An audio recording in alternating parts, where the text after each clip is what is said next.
were you always interested in animation? Yeah, I mean, I certainly grew up with animation. I think it's pretty much, anyone of my generation did is with those, old Disney clamshell VHS, tapes and everything, and just a huge surplus of stuff on television.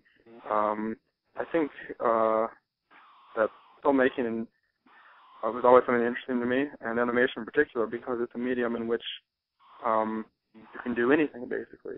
It takes a lot of resources and a lot of work, but the control and the responsibility, therefore, involved, and the artistry, really making something special in an animated film is a fascinating process to me. So I think it's always kind of been there. Yeah. And when did your consciousness of the story of Richard Williams, when did that hit you? Well, I just come to college. This was about 5.5 or 6 years ago, and a friend of mine sent me a link online to this thing that he described as this unfinished masterpiece of animation. So that obviously caught my attention, and it was Garrett Gilchrist's fan edit of The Thief and the Cobbler, which he describes as the recobbled cut, and it's footage, completed animation, and pencil tests and storyboards, and all sorts of other scraps and materials that try to best illustrate the vision that Richard Williams had for this immense, epic animated movie that he was toiling over for nearly 3 decades of his life, the longest production history of any film, animated or otherwise. And so that definitely caught my attention, and the more I sort of started learning about this story, the backstory of the making of this film, the more it became an obsession of my own, really. And I instantly thought this would make a good documentary, but it wasn't until maybe almost 2 years later that I really thought, maybe someone ought to give it a shot at making it, basically. Even though I was researching during those 2 years, almost as if I was planning for a project for 5 or 10 years down the line, I was already thinking like, oh man, I couldn't get this story out of my head. It was incredible. Yeah. Well, I think any of us that have a great love of filmmaking and, the artist, maintaining the artist's vision, we're all passionate about that. I mean, this is a tragedy. Actually, sure, yeah. So when you set out to make the documentary, did you have it in your head that, you already had a beginning, middle, and end, or were you open to discovering where the story would take you as you filmed? Well, we kind of had a basic sense of, of what happened over this 30 years time span as far as the beginning, middle, and end kind of. The middle was the most patchy. And really, even though there were a few television documentaries shot from 1966 to 1989, maybe like 4 or 5 of them, in varying run times and quality, most of what we have, and a few like newspaper articles and things detailing, again, over that 30-year time span that essentially have the same ring to them. They all say Williams, famous for Who Framed Roger Rabbit, Pink Panther, and all these other things, these amazing commercial works and things, has been toiling over this this massive animated film that he describes as the war and peace of animation, this sort of thing, this huge CinemaScope epic, and they all have this sort of quality to them. But even though those are most of the resources that we had that were published and printed, a lot of it was just anecdotes that we really had to corroborate and compare with other separate sources of people who worked there to make sure that they were accurate, and it just fleshed out the story more and more. So just figuring out how we got from point A to point B, basically, from the beginning to the end, was really fleshed out. So there was a very thin outline, but there were tons of new discoveries made along the way, and quite a bit of artwork and animation found. One person we spoke with provided about 2 hours of animation that hadn't been seen in almost 20 years, amazing stuff. Yeah. So tell me about Mr. Williams himself. Now, I had read, and I haven't had the chance to see your film yet. I'm watching it Friday night at the festival when it plays. I think it's next Friday. The 12th. Yeah, April 12th. Yeah. I'll be there for that, for Q&A.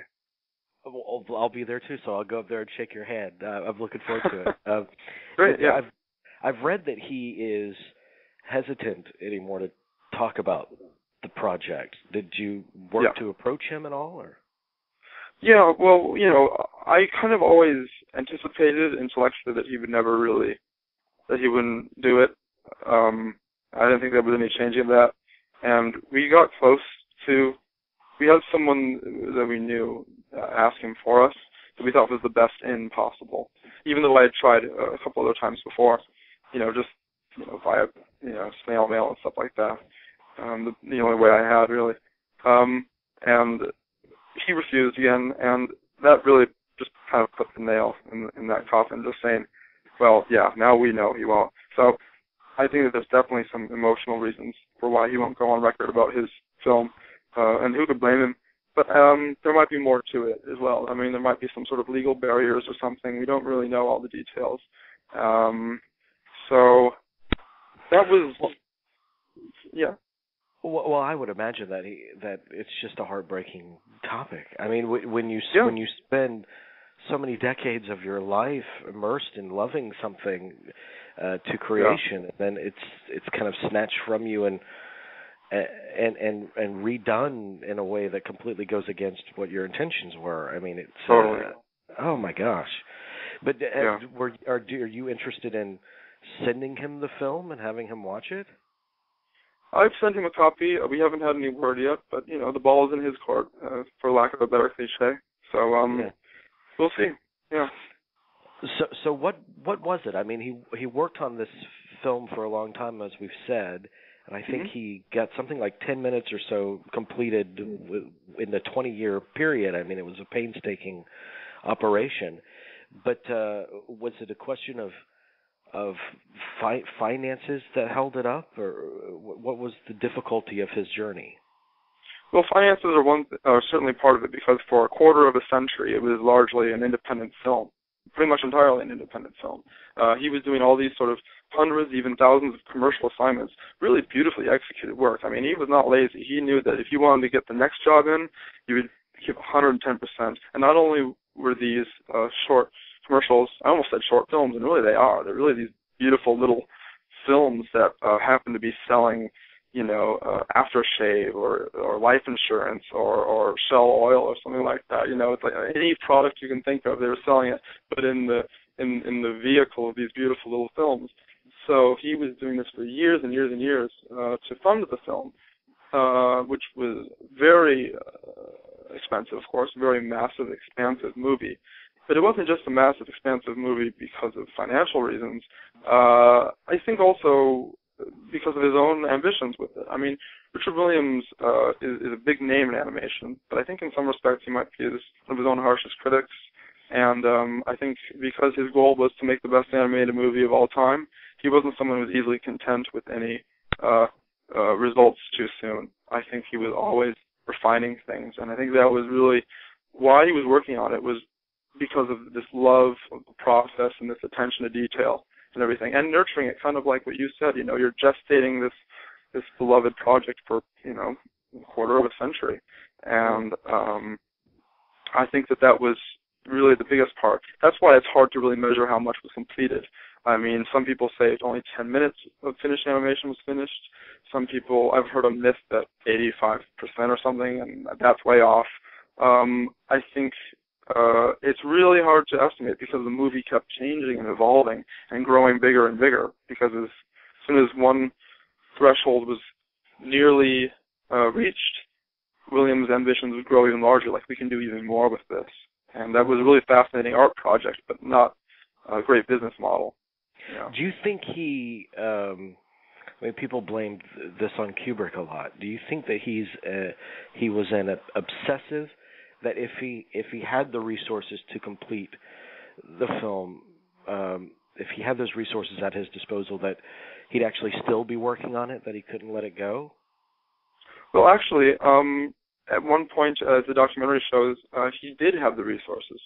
But there was not just a conflict of strategy, but a conflict of interest from those providing the resources and Williams and his group. So, yeah, I think that it was really just money was maybe a secondary concern. It was really more about this love of the medium. And yeah, I think obsessive. Sure, I think in order to be that that skilled and talented, you have to be a bit obsessive and a bit meticulous. Sure, definitely. What was his standing among other animators? I mean, is he kind of a god in that universe? Yeah, I think he's actually I kind of skyrocketed to that position. It's interesting because animation is a very young art form. I mean, dance and sculpture and painting have been around for millennia, but animation has really just been around for slightly more than a century. A blink of time in human history and in the history of the arts. So it really is, even though we have all this amazing stuff like motion capture and rotoscope, and we have stop motion, CGI, and video games, and all these amazing diversity of forms of animation, it's still very much in an embryonic form. And so we have all these sort of famous people, and like the 9 Old Men from Disney, that were really the architects who made what we consider modern and traditional character animation. But he's really the last living specimen of that. And he's written an amazing and essential book, The Animator's Survival Kit, which as soon as it was published became the go-to book on how to animate. And it remains that to this day for everybody, from people who work in traditional hand-drawn animation to stop motion to CGI to video games to Flash to everything. And so yeah, he's sort of a god, but with that becomes sort of a mythical status too. And I was really interested with this documentary to, not just make a movie that was a naive portrait of fawning over this artist, this fan love letter, nor did I want to take the scandalous tabloid approach of the dark secret of this beloved animator or anything like that. I wanted to give a real three-dimensional portrait as best I could with the resources that I had of this amazing human being, not just of an artist, but an amazing person. And this is my attempt to do that. I think it's not just a movie about an animated movie, nor is it a movie just about an animator. I think it's ultimately about a person. It's a character study. Yeah. But even so, what fascinates me too is the fact that like you said, it is a young art form. But from the moment he started this decades ago, animation has changed and evolved by leaps and bounds. Totally. Hand-drawn animated films, sadly, are rare these days. I think so, and that's a tragedy. I think we lose something in the translation, But was he concerned by the way the world was evolving around him as he was working on this project, or did he embrace it? I think at the time, like you said, the late 80s and early 90s. He was the guy who made Roger Rabbit possible.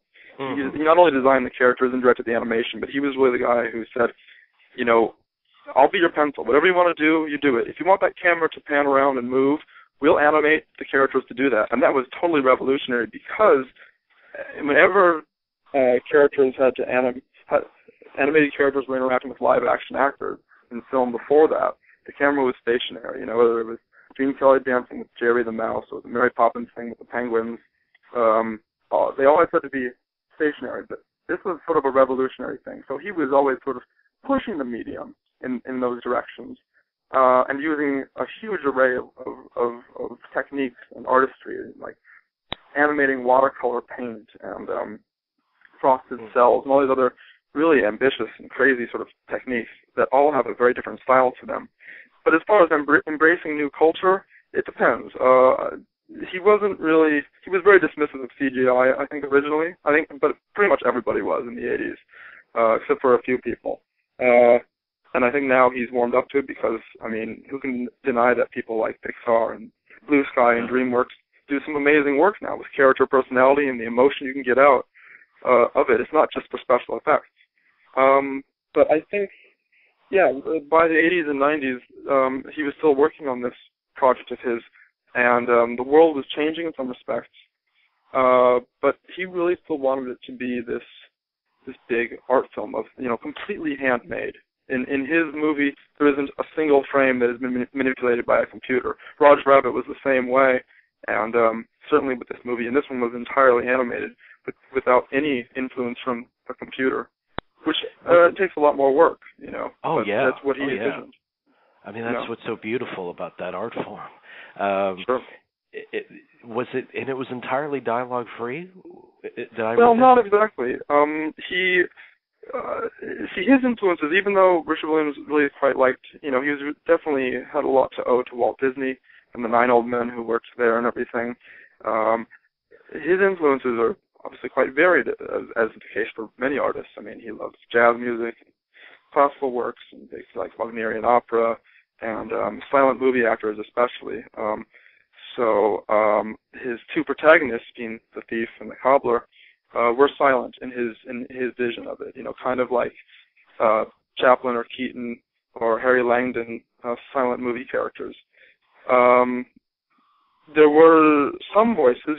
Vincent Price provided the voice of the villainous but hilarious Grand Vizier, Zigzag, and there were a couple others.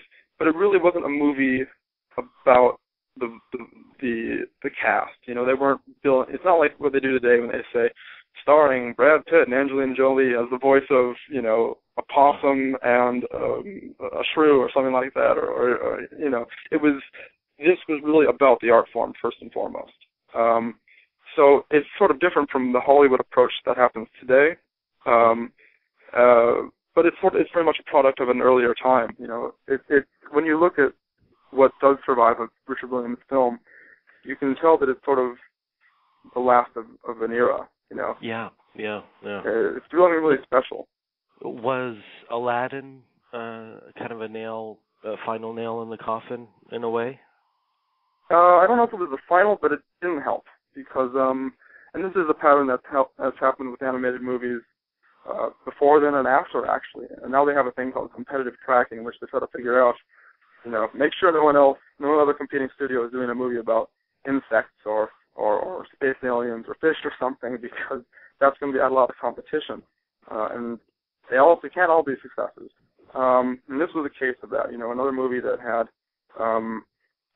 certainly some coincidental similarities as far as being involved with, these sort of Arabian stories and things, but then also some things that may not have been entirely coincidental also. But even whatever the case, it didn't help because Aladdin was, following more of the successful Disney tradition of being a big sort of family-friendly musical and all those other sort of elements to it, wisecracking celebrity voiceovers and pop culture gags and lively musical sequences and things.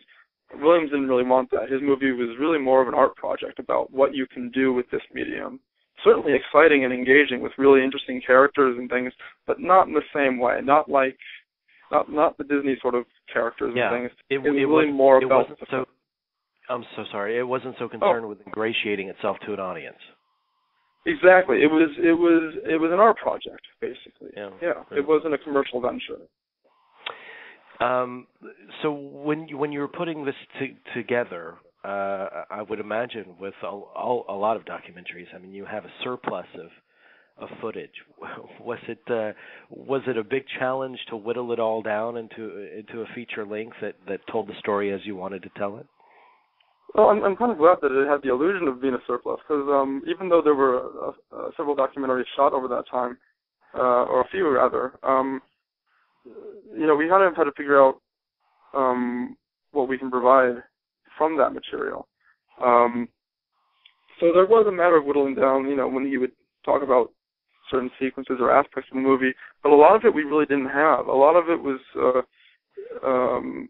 based on anecdotes and memories and recollections of all these artists and animators who worked at the studio and worked on the film and worked with Williams. And so that was really important, getting to know these people. And it was really great that not only did we have access to them, but also that they were interesting people themselves that had their own stories. So that really helped narrow down, figure out how this storyline came about, finding point A to point B.